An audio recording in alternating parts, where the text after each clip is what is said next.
Сәлем достар, бүгінгі видеода ішекті қалай тазарту керек екенін, асқазанды ішекті қалай тазарту керек, қалай емдеу керек екенін сол туралы айтатын боламын. Мына қолымдағы шөп, осыны өзім алдым, өзім пайдалану үшін, яғни ішектерін тазартуға, ішектерімді емдеуге алдым. Қазір осыны дайындап сіздерге көрсететін боламын. Дайындалуы: 1 стакан ыссы суға 1 стакан шөбімізді аламыз. Шөп алдым, 1 стаканға салдым. Шөп нағыз кәдімгі шөптерден тұратын, әртүрлі жиналған құрамын қазір айтатын боламын. Мен қазір дайындалуын көрсетіп жатырмын. Қайнаған су құямыз. 1 столовый ложка шөп, 1 қайнаған су. 1 стакан қайнаған су.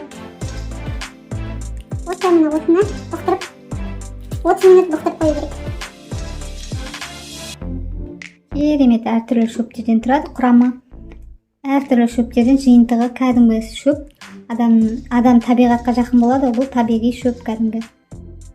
Құрамы: подорожник, бадан, мята, зверобой, календула, тысячелетник, череда, лопух, корень, курильский чай, эспарцет деген шөптер құрамында бар.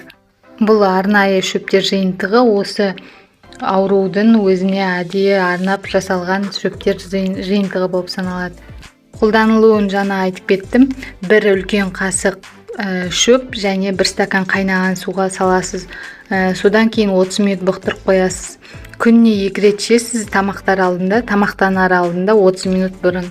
Бұл шөп қандай ауруларды емдейді? Гастрит, асқазан ойық жарасы, 12 елшек, асқазанның шырышты қабығын, асқазанның қышқыл сөлін қалыпқа келтіреді. Және ішектердің түйілуі мен колика, асқынуын емдейді. Бұл шөп Россиядан арнайы заказ берілген, басқа қалаларда жоқ, Ақтөбе қаласында бар. Номерін описанияға жазып кетемін. Достар, каналыма тіркеліп, лайк басып, комментарий жазуды және достарыңызбен бөлісуді ұмытпаңыздар. Сау болыңыздар.